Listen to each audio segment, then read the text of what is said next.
What we have here is a painting that was brought from Switzerland when the guest's mother immigrated to the United States. But this is no ordinary painting. It's an oil-on-board work by the exceptional artist Alphonse Valda. Valda was an Austrian artist and architect, best known for his vivid, snow-covered alpine landscapes and depictions of Tyrolean village life. He goes off to school and to train as an architect. And he's friends with the famous Austrian artists Gustav Klimt and Egon Schiele, two of the major Austrian architects. Featured in this piece is a snowy mountain scene, classic Valda, typical of the alpine views he frequently painted.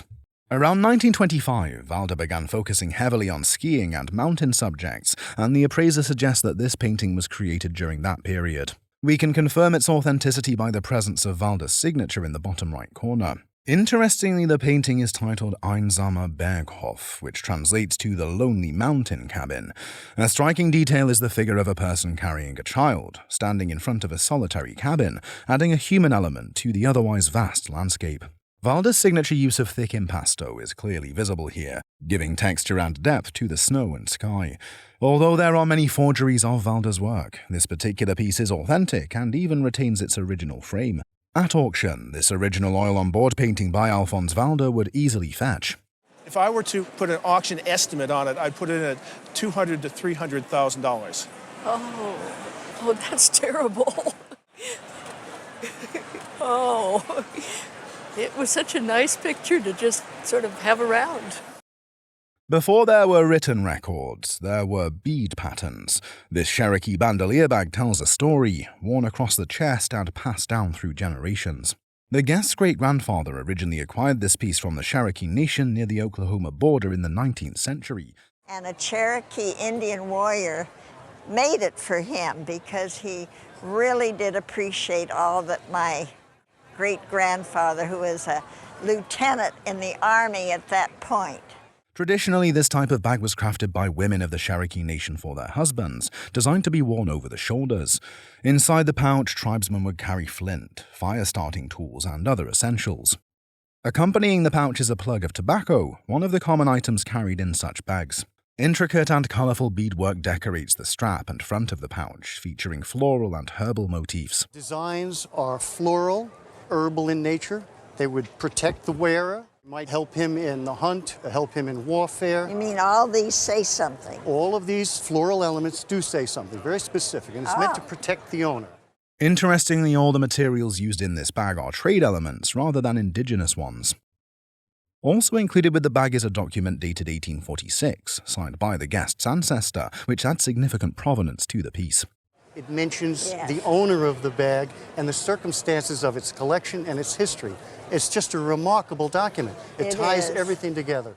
Although time has taken its toll on the collection, the bag remains highly collectible. Given its historical importance and provenance, it is estimated to be worth, I think, would have a value of about $100,000. Oh, that's a lot of money. That's a great deal of money. On display is a tea and coffee service that the guest inherited from her mother. This is a tea service set my mom had on a sideboard in the dining room growing up. The only thing that I really know about it is that it came from an elderly woman that she befriended. The woman kind of looked at my mom as a daughter because she didn't have any children. This set is crafted from sterling silver and was manufactured by the Gorum Company. Founded in 1831 in Providence, Rhode Island, Gorum is one of America's most prestigious silver manufacturers, renowned for its exquisite craftsmanship, innovative designs, and collaborations with celebrated artists. Gorum played a pivotal role in elevating American silverware to international prominence. Engraved on the bottom of one of the pieces is the word Martel, a luxury line introduced by Gorum in the early 20th century. Symbolized that it was a very important line of silver. There are 3 small letters. Each piece was individually tracked by Gorum in a book called the Martelay Book. And the Martelay Book actually says sometimes who it was made for, whether or not it was a special piece, a salesman's piece. Now, what makes this tea and coffee service especially remarkable is that it is a complete matching set consisting of 6 pieces and a tray. Each piece in the set was handcrafted and softly hammered, giving it a distinctive one-of-a-kind texture. The hot pot handles feature ivory insulators designed to prevent burns while pouring. Several pieces in the set also displayed different gilding on their interiors, reflecting their specific intended uses. Given its completeness, fine craftsmanship, and historical importance, an appropriate insurance value for this Gorum Tea and Coffee service would be. For insurance purposes, I would put $90,000 on this. You've got to be kidding. I am not kidding you. Oh my gosh. I never would have guessed that. Woohoo! That's amazing. Isn't that great? That is amazing. On today's show, we are presented with an oil painting acquired by the guest from his wife's grandfather. Where'd you get it? My wife's grandfather. He was an art collector, and it's been passed down. And then when she passed away, she left it to me. One of the most notable features of this painting is its impressive size. It stands over 6 feet tall. Actually, this painting is so large, you feel like you could almost walk into this That's one, true. too. The painting was created circa 1910 by an artist named Louis Aston Knight. Knight was a French-born American painter known for his evocative landscape scenes. In this piece, Knight brings the shimmer of Impressionism to the structural clarity of realism. The painting demonstrates his mastery of both styles, with nature as his silent collaborator. As is typical of Knight's work, the subject is a scene from north of Paris, likely in the Normandy region. He specialized in painting mills, cottages, and was especially renowned for his ability to depict water, all of which are evident in this composition. There are a few condition issues with this piece, such as holes near the base and an overall layer of surface grime, but it could be restored with relative ease. Well, no, actually what happened was the neighborhood kids broke in and punched the broom handle through it several times. Any particular reason? Just meanness. Did you chase them down? No, I found out later who did it, but, the damage was done, so. Even in its current state, this large oil on canvas by Louis Aston Knight would have an insurance value of. If I were to insure this, I'd probably insure it for about $45,000 to $50,000 these days. All right, okay. Long before mass production, embroidery served as a form of education, expression, and devotion. Originating from America, this displayed embroidery embodies all three, rendered delicately in luminous silk. Interestingly, this particular piece has been in the guest's family for generations before being passed down to her. Lady Grey is the focal point of this, and Sarah Kenton was my great-great-great-grandmother who did it in 1811 when she was pregnant with, I think, her first child. According to the guest, the piece originally featured black and gold letters painted on the glass base, but those details were lost in an unfortunate incident. Well, in about the 60s sometime, my mother and father had a fire in the house. Glass at the bottom cracked. The frame is the same as it's always been in. It's not the original frame. This frame is later. The focal point of this embroidery is Lady Grey, suggesting that the maker drew inspiration from an English print source. Lady Grey was an English noblewoman who was proclaimed Queen of England and Ireland in 1553, reigning briefly before being deposed by the Privy Council of England. This particular piece, dated 1811, is a silk-on-silk embroidery, at a time when it was common for artists to paint much of the background, especially the faces. The stitching was added afterward to enhance detail, including the textured, wrinkled areas rendered in silk chenille. Although some restoration has been done and the frame replaced, the piece remains in remarkably good condition for an embroidery over 200 years old. In some of these areas, especially like right in here, you can see there's paint on top of the stitchery, so we know that probably when the fire occurred, you had to do a little bit of restoration to this picture. At auction, this American silk-on-silk embroidery, despite that it has been restored, could be insured for a whopping. I would insure it probably between $40,000 and $50,000. Great Scott. Thank you so much for bringing this in. This was a real treat to get to see. Thank you for your expertise. Between $40,000 and $50,000? Yes. Good. Today's guest brought an atlas onto the show, a gift from his grandmother. Grandmother gave it to me. We believe it's been handed down from the family. We're not clear where it came from, but she's known it all her life, and her father had it. Titled Civitatis Orbis Terrarum, this book was published in Cologne in 1588. At the bottom of one of its pages, we can see the words Liber Primus, which translates to first volume. Remarkably, this book is the first comprehensive city atlas ever published in Europe, offering a visual record of the known world at the time. It features spectacular engravings that could only have been created by highly specialized printers of the period. And Cologne was one of the printing centers. Holland was back then at the height of print. The authors of this important historical work were none other than Frans Hogenberg and George Brown. Hogenberg, a Flemish-born engraver, cartographer, and painter, played a pivotal role in Renaissance printmaking and cartography. Brown, on the other hand, was a German Catholic clergyman, scholar, and geographer, best known as the editor of this monumental project. Contained within this book are fascinating maps of European cities, including a view of London. Another notable engraving depicts Paris, with the Ile-de-France clearly visible at the center. We also find a detailed map of Prague, featuring the Hradčany prominently. Venice is another city represented in the atlas, rendered with strikingly realistic detail. Only a handful of copies of this 1588 Brown and Hogenberg atlas still exist today. Given its rarity and immense historical significance, this piece is estimated to be worth. Conservative estimate for this book at auction would be $40,000 to $60,000. Wow, that's amazing. Yeah. Lustrous, luminous, and centuries old, this exhibited 19th century jadeite necklace is more than just jewelry. It's wearable poetry, carved from a stone long revered in Chinese culture. The guest who presented this piece inherited it from her grandfather, who acquired it while serving as an ambassador to China during the Boxer Rebellion.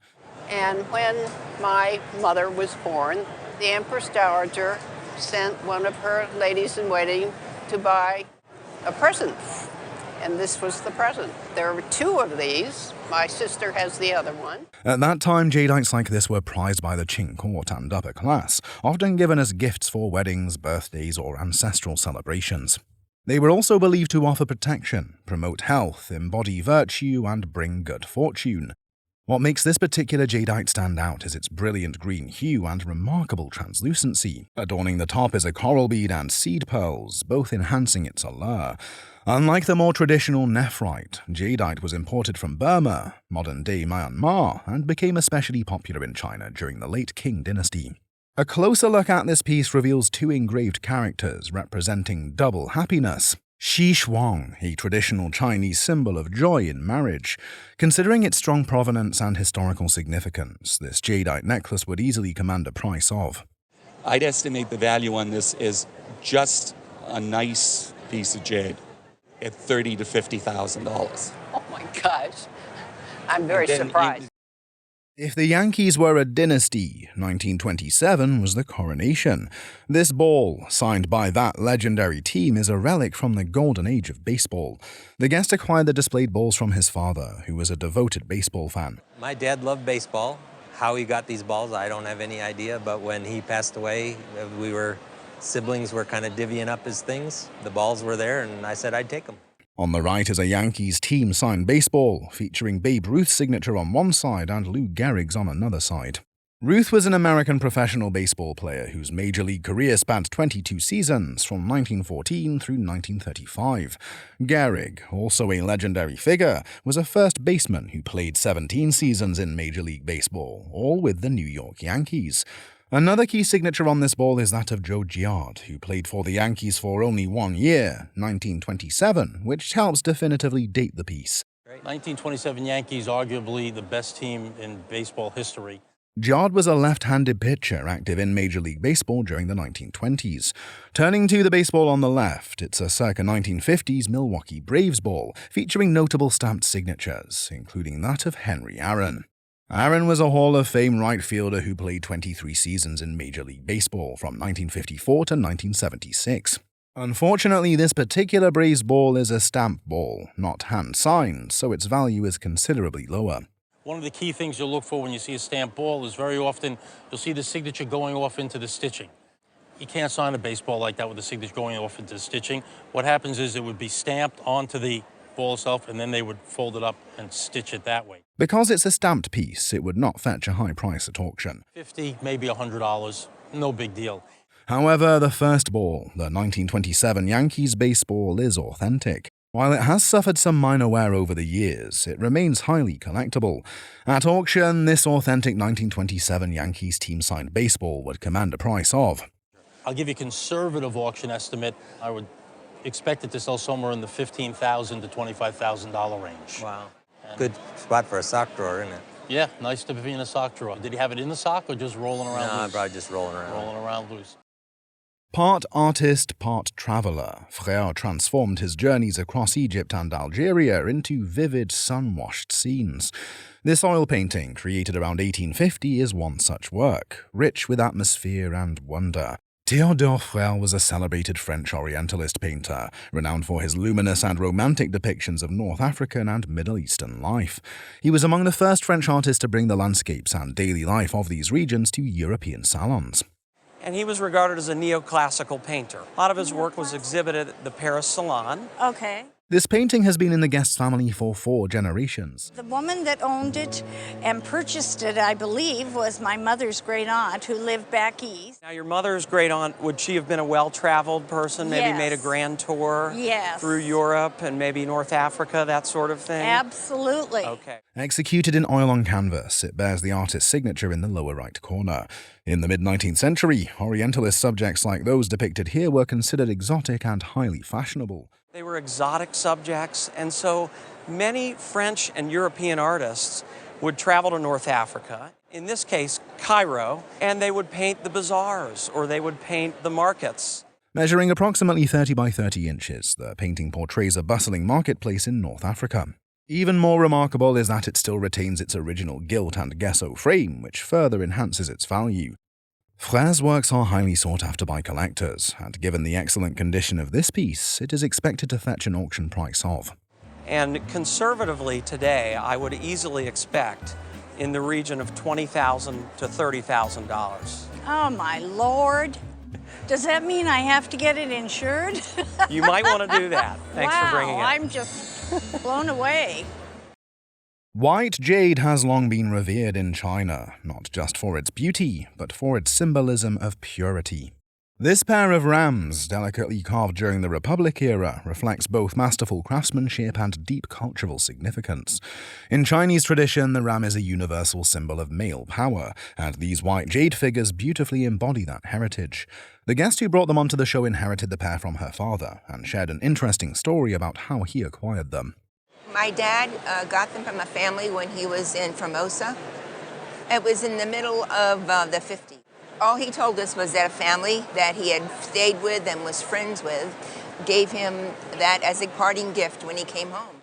A closer look reveals that each ram is biting a ling chi fungus, a traditional Chinese symbol of immortality. So you have power and immortality in these pair of rams. Also visible are motifs of the sun rising amid swirling clouds, further enriching the symbolic narrative.